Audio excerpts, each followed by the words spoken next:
Hello lovely people. Here we have a Micro Four Thirds camera. Here we have a crop sensor camera. And here we have a full frame camera. Now they are all different sensor sizes. And in this video I'm going to explain to you all about crop factors, sensor sizes, pros and cons, the effects that they have on lenses, and all of the questions that I always get asked about what sensor sizes are, what they do, and the effects they have on the shot. So let's get on with it.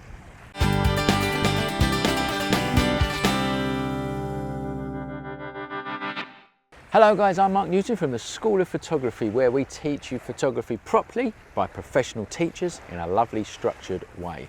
Now I've come down to the beach. It's an absolutely glorious day today to show you the differences sensor sizes have on an image. So let's first of all talk about the obvious, what a sensor is. A sensor is what captures the light. It's what gives you your image. And different sensor sizes are exactly that. They're the different size of the sensor that captures the light. And it basically breaks down like this. The bigger the sensor size, the bigger the camera it will need surrounding it. So here we have a full frame sensor size, and a full frame sensor is based on the old 35mm negatives. So what that means is the size of this sensor on its longest edge is 35mm. And in short, the bigger the sensor, the more information it is going to capture, and the more expensive the camera is going to be. So bigger sensors generally are going to be more expensive cameras, but they're going to capture more information, and they're going to come in bigger bodies like this. So they're going to be bigger and heavier. So the smaller the sensor, the cheaper the cameras generally, and the less information it's going to capture. And the first thing that you need to understand is that a lot of people think that the sensor size has a different effect on different lenses. And it's not the lens, it's the focal length of the lens that is different on each sensor size. So to explain that in more detail, I'm going to do a little drawing. So we need to find somewhere where I can do a little drawing. Right, we've found somewhere where we can do the drawing. And the first thing that you need to realize is that light comes out the back of your lens circular. It doesn't come out as a rectangle. So firstly, let's think of something that we want to take a photograph of. And it's going to, let's say a cathedral, because I can draw that quite easily, okay? And it's going to come out the back of your camera in a circle. So here's the circle of light, something like that. And then let's draw a cathedral or something like that. Give it a few pillars. Okay, so there's my dodgy picture of a cathedral. Now, if you're taking a picture of that with a full frame sensor, it's the sensor that's capturing that, and that is rectangular. So that will be like this. And that rectangle is your shot taken with a full frame sensor, a full frame camera.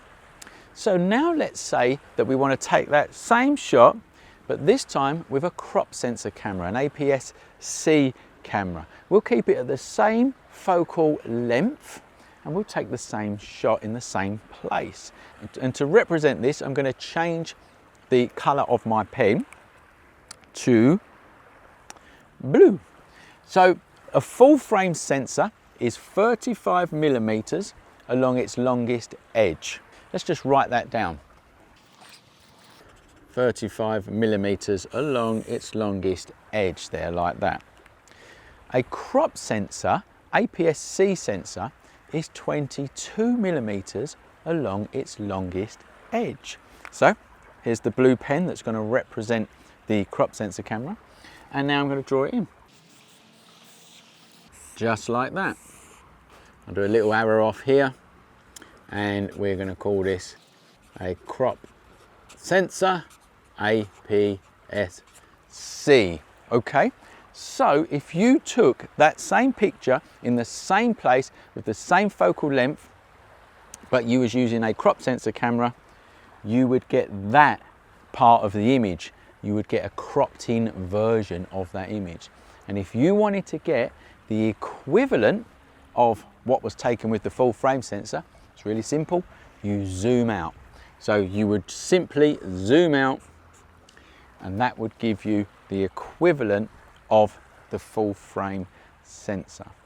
Okay, now let's talk about micro four thirds cameras. And this time I'm going to change from a blue pen to a green pen here. So the green pen is going to represent micro four third camera, and full frame is 35 millimeters along its longest edge.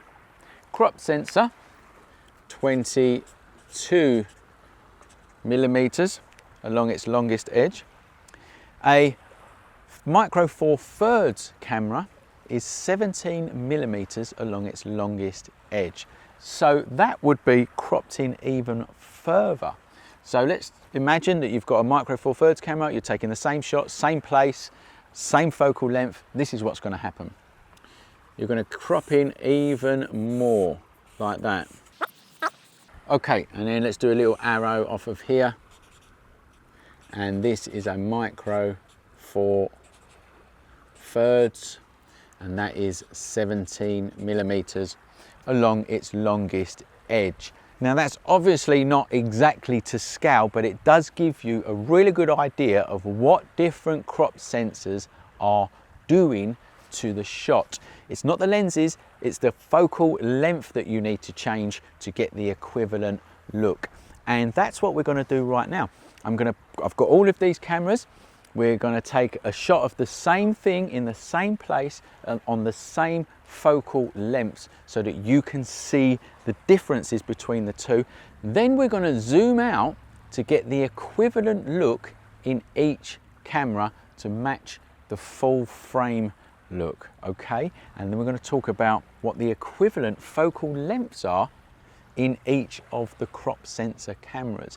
And it's really confusing actually. So what I've done is I've created a guide for you for free, and I'll tell you how to get that at the end of this lesson. And that guide's going to show you the equivalent focal lengths throughout different crop sensor cameras.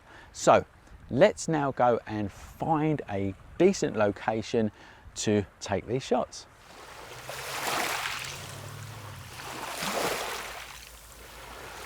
Okay, so I'm set up now to take these shots with all the different cameras, and before we do that I want to take this opportunity to tell you about the courses that we run over at theschoolofphotography.com.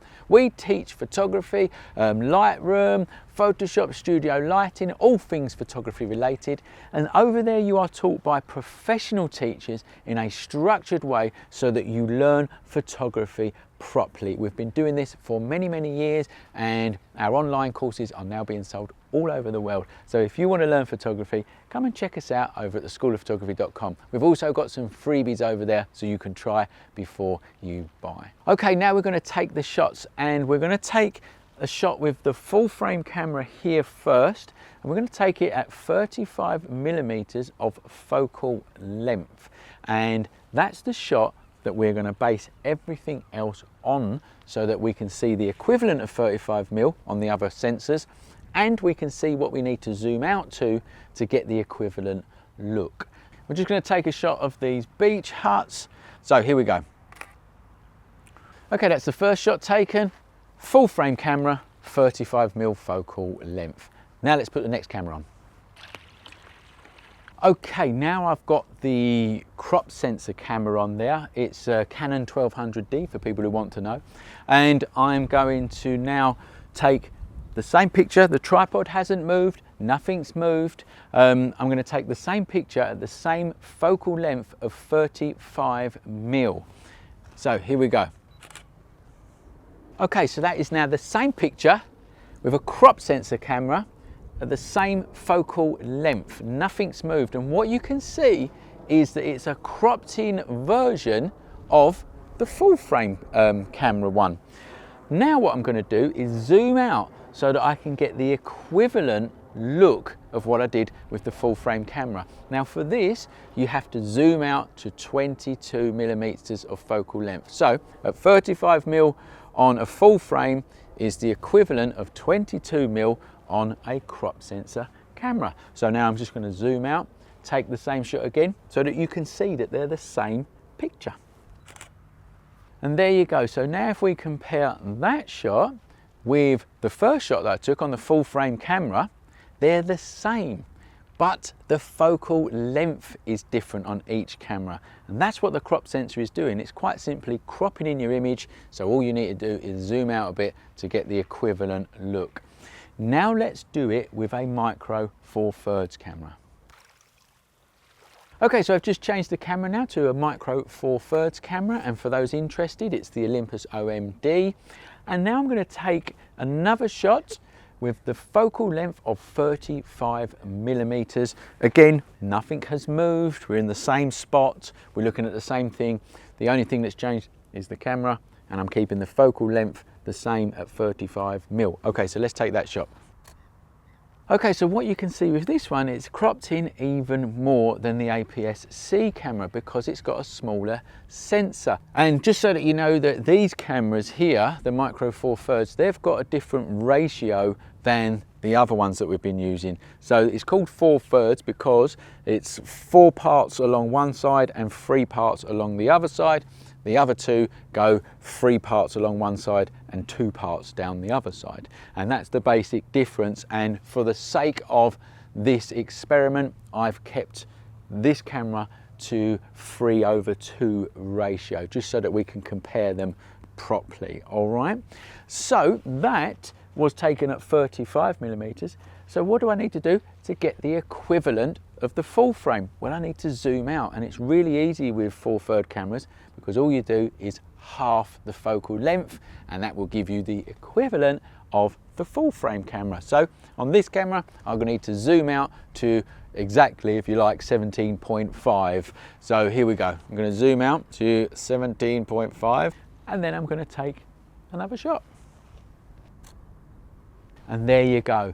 Now I've zoomed out to 17.5mm. It's the same look as what was taken on the full frame sensor camera. So it seems complicated, the focal lengths and the equivalents throughout the crop sensor cameras, and it is a little bit, and that's why I've created a guide for you so that you can see the equivalent focal lengths to get you the same looks for a full frame camera, APS-C, micro 4/3, etc.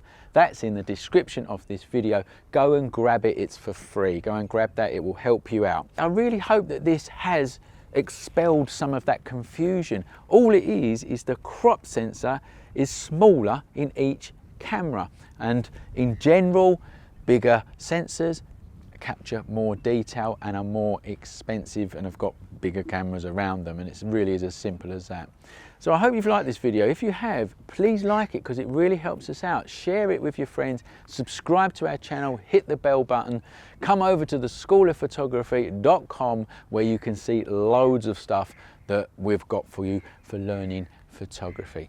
Thanks for watching, and remember, learn more at the School of Photography.